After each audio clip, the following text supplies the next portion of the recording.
Hi, everybody. Welcome to my multimedia discussion board for week 5.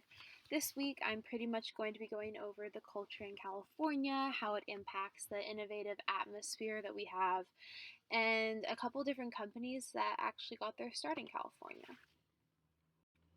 So, first up, we have California culture. California culture is, in my opinion, different from any other state. We have such a free thinking atmosphere. We are so innovative of a state, and it definitely has to do with our culture. The California culture is something that's close to my heart, and I know close to a lot of students' hearts at CBU, and I feel like that also reflects our school and the innovative technology that we incorporate in our different programs here, including engineering, graphic design, and even business.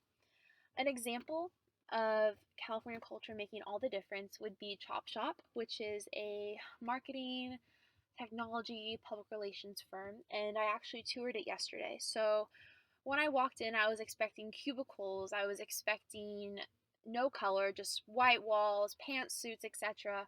But no, when you walked in, there was a DJ stand, they had a company dog, everybody was dressed really casual. And I think that has a lot to do with the culture in California, and I think it has a lot to do with the type of work that we put out. California is constantly growing, and it's constantly so innovative to everything it does.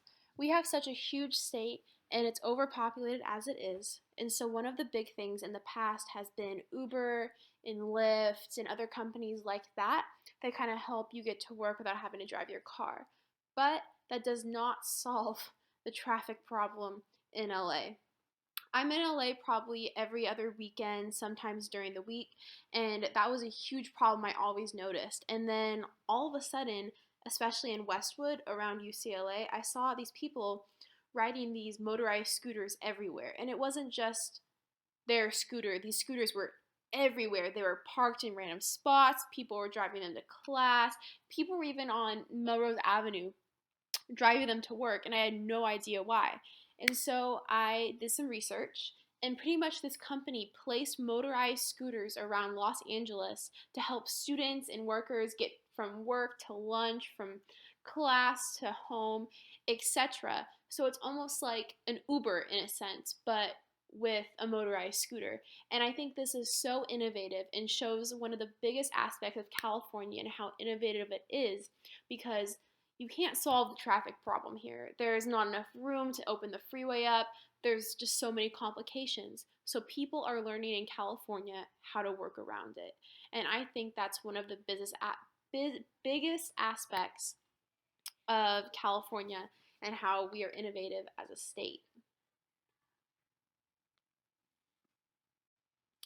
Up next, we have an example of one of the different innovative qualities that California has, and it's the company Intel. So, Intel was founded in 1986 by Bob Noyce and Gordon Moore. And one of the most interesting aspects, I think, of the whole thing is that the two men actually left their jobs. They left their comfort, they left their paycheck to go and pursue their dreams. And I think that is just another aspect of California, that there's this whole like California dream, like follow your passion, do what you know. And I think that Bob Noyce and Gordon Moore are a huge example of that.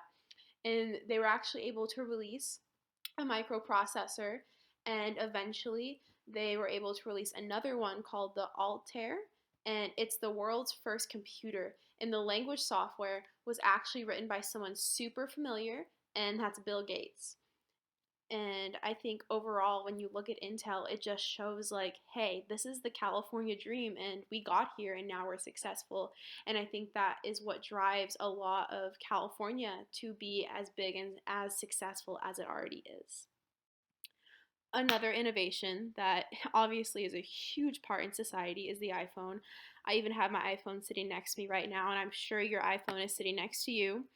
And pretty much, the iPhone, it's a huge part of life. It's how we communicate, it's how we go about our days, it's how we send emails.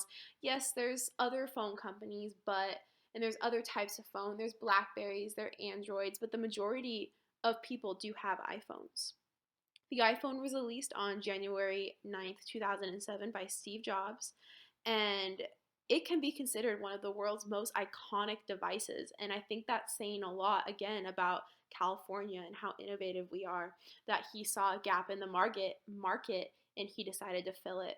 The phone actually took 3 years to develop, which, in my opinion, I thought it would have taken way more. I thought it would have taken years and years and years, but I think because of the innovative quality that we have in California, it pushed Steve Jobs to be as successful as he is today.